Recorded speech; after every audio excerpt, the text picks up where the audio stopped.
What are the most important social networks for business? Can you give us your thoughts on Facebook versus Twitter versus Google Plus versus LinkedIn versus whatever else?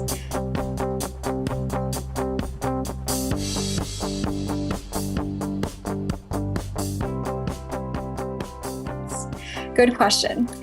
Here's my thought on that one. So as I said, I analyze social media. I'm looking at conversations in social media within LoudPixel. We're helping companies understand what's being said about them. And if there's any lesson that I've learned along the way, that lesson is that there is no single platform that is the end all be all for everybody. I think that the number one thing that you need to do, and I always kind of preach this, is you need to listen. Before you start jumping in and picking, okay, this is the platform, I'm going to talk about all these platforms, you need to listen to your audience. And if you don't have a company yet, if no one's talking about you yet, you need to listen to your industry. You need to listen to your competitors, see where people are talking. So I actually have two resources. One, I teach a class also on social media monitoring and analysis. And so the class website, which is kind of open to everyone, is like Mary, mm4forbusiness.com. And under that, I think you go to lessons and you'll see a list of different free tools to monitor. So there's also tips on how to search, how to make your search better, and just go to those free tools, put in search queries about your company, your industry, your competitors, and you'll learn very quickly where people are talking. I also just wrote a book called The Social Current, which is about this whole topic of social media listening.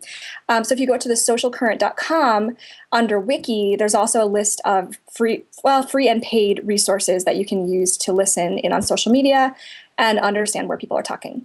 So once you understand, don't jump in, once you understand where they're talking and what they're talking about and what they care about, what I like to do, what I have a lot of fun doing, is creating a persona.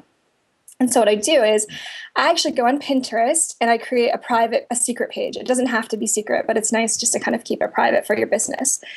And I take all of these conversations that are happening online and I use those to create a character, a persona. And I name the person and I give them an age and I give them a location and I give them an income.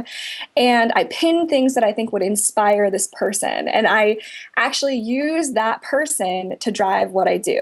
And so that could be developing content for your marketing. It could be where you're talking, basically putting together your marketing plan around this person or a set of people versus just kind of picking a platform and going with it blind. So start with listening, start with research, and then once you've done that, create your person and then pick your best platform. So there's no perfect answer. I can tell you that if you're listening just based on volume, you'll see a lot of volume taking place on Twitter, but that does not mean that that's the best place. It completely varies. If you have a company that is really question and answer based, like we see a lot in, let's say, automotive, a lot of auto forums. Forums are huge for those types of people. But forums for others, they're not important at all. So that's kind of my